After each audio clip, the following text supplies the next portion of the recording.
Let's go, baby. The American dream, baby. American dream up the road, baby. The American dream up the road, baby. Second most recognizable athlete in the world, baby. All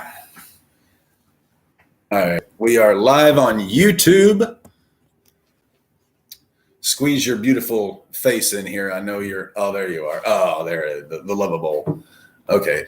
Let me know when you're ready to start doing the actual recording of the podcast, and I'll do the intro that we talked about. Let me get on here. Oh, he's got to get on there. What's up, YouTube world?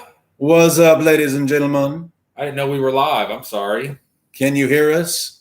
Can you see us? If so, type in something so that we know we are, audible and visible. All right, we're going live in 3, 2, 1. Go. Recording in progress. Ladies and gentlemen, welcome in to the Wrestle Vault podcast, episode number 64, Clash of the Clittordicks to the Nashville Nutting, live from the Antioch Quarter Inn Suites in downtown Nashville, Tennessee. This is your main event of the evening, scheduled for one fall. It is a contest between two of the most prolific pro wrestling podcasters in wrestling history. Are you ready? Nashville, Tennessee, are you ready?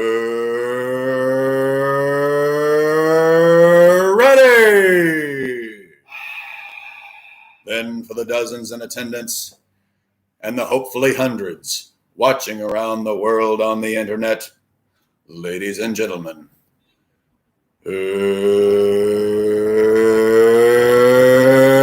let's get ready to rumble. Woo! Ladies and gentlemen, boys and girls from all ages, it is time once again for the Wrestle Vault podcast. I am your host, El Capitan, joined live with my co-host and executive producer extraordinaire, the one and only Reverend Money Shot. We are both live from Music City, USA, Nashville, Tennessee for Clash of the Clittordicks to the Nashville Nutting. It is the live show again, baby. Oh, my brother Money Shot. We are here. We are live. We are having fun. What is going on, my brother? Man. What a day for you. What a day for the Wrestle Vault podcast. Oh, sweet Jesus. So my day's been hell with work, but your day was kind of started out with hell with the fight. Well, let's begin Let's begin in Fayetteville, Arkansas with you leaving your door to go to the airport. This is somewhere around, well, that part was fine, but, we get to about 6 a.m. at the XNA terminal in Fayetteville, Arkansas. I'm going through the TSA security, and let's just say El Capitan was violated. Ow. He was given the full TSA body pat down because obviously I look and appear as if I am a terrorist. I think the guy just wanted to cop a feel. I can't blame him because look how handsome I am. But that was part one. We arrived at part two. Oh, we hear sirens. We know we're in Nashville now. Folks. Oh, we know we're in Nashville when we start hearing sirens 4 minutes into the broadcast. So I get on the plane. I put my stuff in the overhead, what have you. I sit down. I pull my hanky out of my pocket to wipe my nose. And the jackhole sitting next to me is like, you're too sick to be flying. Like, you shouldn't be on an airplane. Stewardess, I can't sit here. This guy's too sick. I did not cough. I did not sneeze. I am not ill. But this guy refused to sit next to me, demanded another seat, which he got, and I didn't say anything. It's like, okay, you're just going to be an asshole, whatever. So that was the flight from Fayetteville to O'Hare International Airport in Chicago. Get to O'Hare, and it is a series of delays, shall we say. They had to repair some emergency lighting on the plane, like the track lighting or whatever. Emergency lighting? Yeah, something like that, which if you need track lighting to let you know that you're in a 1,000 mile per hour uncontrolled inverted dive, you're a fucking moron. Need some help. Yeah, you need a shitload of help.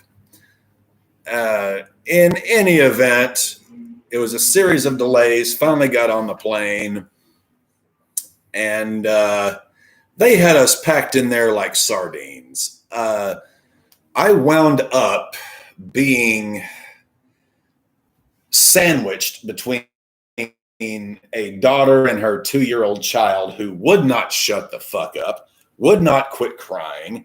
And that was essentially, that flight. That's the worst, but that's kind of, you can't blame a mother. No, finally landed in Nashville, and took you forever to actually, pick me up. Oh, it didn't take forever. I was there within like 10 minutes of you getting outside. More like 20, but, we're splitting hairs here. Let's, call it down. Oh, you're lying now. It did take some time, Hey, I was there before you even got off the plane. The dude was like, you got to make another round. You can't sit here that long. And so he forced me to go make another round. And then right in front of me, a taxi hit one of those air shuttle buses. Yeah, that's just, So I have excuses, sir. Excuses are like assholes. Everybody has one. Some stink. Some don't. So anyway, all of that aside, all of that being barred, let's get down to business. This is our second live show that we've ever done, face to face, person to person. You missed one more part of your trip. They didn't let you check into the hotel until 3. Oh yes. Well, I had made my hotel reservations several weeks which in I advance. thought was kind of bullshit. And I arrive here, and Haji Gumbayaba down at the front desk is boy. Well, I understand you made your reservation, but our check-in time is 3 o'clock. So I would say come back somewhere around 3:15, and your room should be ready. I reserved this room to be. I understand, sir, but we do not have the rooms cleaned. And you knew I was coming. Yes, sir, I understand, but we do not have the. God damn it! So I wound up having to hang out at my apartment while a new refrigerator was being installed. It has been one of those days, one of those days that we would likely all wish to soon forget. But we're here. And we had some badass barbecue. I got to give a shout out. This guy, you should have saw him. He was having mouthgasms. I was having more than mouthgasms. I think I might need some clean undies after this, or at least after that dinner. But, peg leg porker, Nashville, Tennessee. Easily the second best barbecue I've ever had in my life. It's not Arthur Bryant's in Kansas City, but my God, the pulled pork nachos, the sandwich. The nachos were killer. They were awesome. I'm literally sitting here just absolutely beyond enthralled with Nashville barbecue. They fucking killed it. You like your barbecue in a sandwich, correct? You prefer it that way? Not necessarily, but I like a pulled pork sandwich, with some coleslaw, some spicy barbecue. Sandwich, yeah. I got the pulled pork, just the platter. Yeah, you went plat, I went good, salmon. Man. Sides were good, the pork was good, the hot barbecue sauce. Oh my God, that may have been the best barbecue sauce I've ever had. That was good. That spicy barbecue. That was good. I'm a Martin's guy, but I got to tell you, this is my second time to peg leg porker. It was better than the first. They were on their game tonight. Not that the first time was bad. I just was like, it's touristy. But no, it was good, man. Okay, you've now mentioned that twice. Because I live in a tourist town, and when you're a local, you describe certain establishments as touristy. Okay. And definitely Peg Leg Porker and Hattie B's are two of those.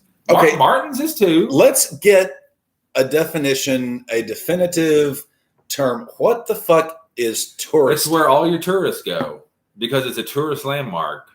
Now, I can take you to a hole in the wall in Murfreesboro, Tennessee that'll probably blow Peg Leg Porker away. It's called Slick Pig. Slick Pig. It's fucking good, bro. Tuesdays, 99. Slick Pig. Is that what happens to your that's a slick hog. Extremities?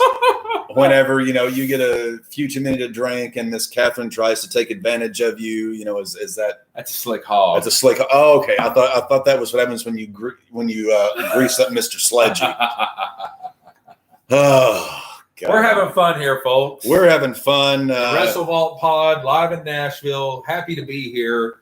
We got Greta Van Fleet tomorrow night. Oh, yes. Let's just go through a little itinerary. Okay. So today we did the barbecue. You got to see some things in Nashville. Tomorrow you're going downtown. Going to go downtown. Going to hang out at Third Man Records. Going to check out a few breweries. Okay. Then unfortunately, I'm going to be working while you're doing that. Then we're going to get some Nashville spicy chicken for dinner. Yes, go sir. see Greta Van Fleet. Like to shout out a special thanks to Jim Beam Black for incoherently sponsoring. You were deciding between that and Johnny Walker Black. What made you choose Jim Beam? Just that you haven't had it in a while? Yeah, I'm in the South. I wanted something to mix it with. I just had to get, old school, old fashioned, get my my Kentucky bourbon on, and I like a good, well-aged bourbon. I thought you were going to do some George Dickel. No, I have standards, and nothing against. This guy hates everything Tennessee. Well, okay. I have to give some props, and I told Brother Russell this. When I arrived, I didn't see as many horses, out in the street. Didn't see a single person in overalls for the first 20, 30 minutes I was here. The smell of, fecal matter in the streets was not very present. Wait till you go downtown tomorrow. I checked into my hotel. It had electricity. It had running water. So I was very surprised, but, very pleasantly so that, that was the case. But in any event, we are live on YouTube. So tomorrow night, Greta Van Fleet. Uh-huh. And then Friday is Recovery Day. Friday is Recovery Day because... Which I think Recovery Day, we need to go grab Catherine and go grab some dinner that night. Oh, I could be down for that. Last night dinner celebration for the WrestleVault Pod. We might even live stream the son of a bitch. I'm wanting to go to a titty bar. I can't get this guy to go to a titty bar. Hey, I have no problem with going to a titty bar. The only problem is I'm in Tennessee, and are there any good titty bars? You're in Nashville, Tennessee. It's not like you're in Bell Buckle, Tennessee, man. I'm in Tennessee. Like I told a friend of mine, I told him I was going on vacation this week. He said, "Where are you going?" I said, "I'm going to the Far East." I'm traveling. You act like you're going to Alabama or something, man. Come on. Hey, man. You're in God's country right now. Look at that beautiful sky. Well, and that beautiful BP gas station sign. And all these construction trucks. Well, I've seen far better. It's right. So Friday's Recovery Day. Saturday you leave. Saturday I leave. I fly back to God's country, Fayetteville, Arkansas, back to the land of civilization and three teeth and civilization. Yeah, family trees that fork. I swear we went to go pick up some liquor after dinner, and I swear. I'm guessing that was like a mother-daughter combo that was running the counter at the liquor store. But when I say mother-daughter in Tennessee, I'm meaning like sister, but, same uncle.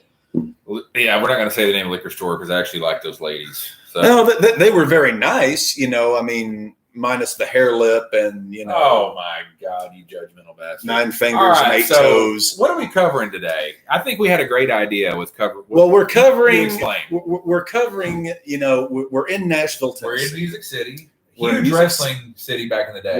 Once upon a time, we did some research on this. Yeah. There has not been a major event from a major promotion held in the city of Nashville since February of 2001. That's just crazy, man.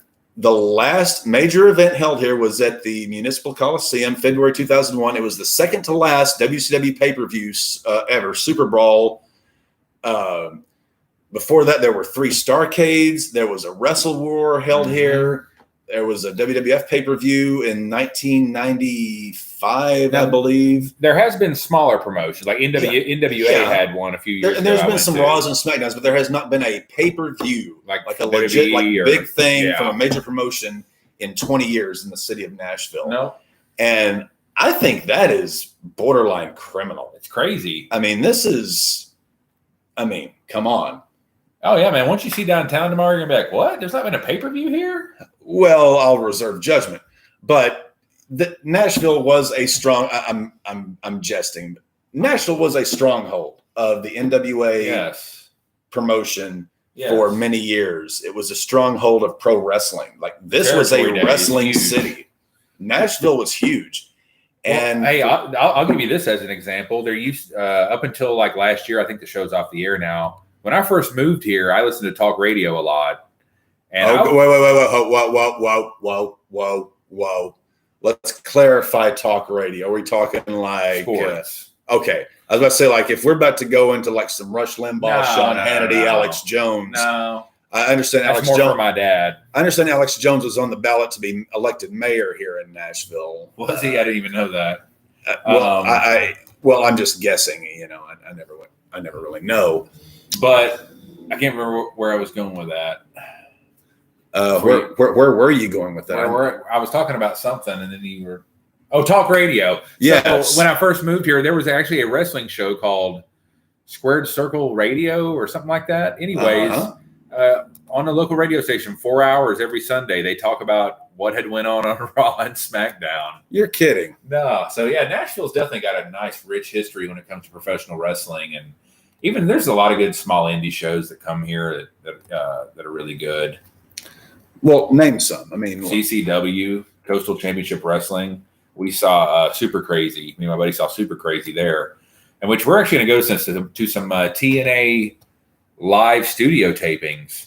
Hoping to maybe get a glimpse of Kenny. Yeah, you told me that. Hoping to get a glimpse of Kenny Omega while we're there. Oh, for the love of Christ. Are we having technical difficulties with our live stream? Potentially. I'm not seeing anyone typing in. I'm staying on the horn here to see if we're actually coming. It may not be coming through. Kenny Omega. Kenny Omega. Let's just, for the love of God, Kenny, how do you even point to Kenny Omega as something worth even talking about? I do not understand. I think he was better off in Japan.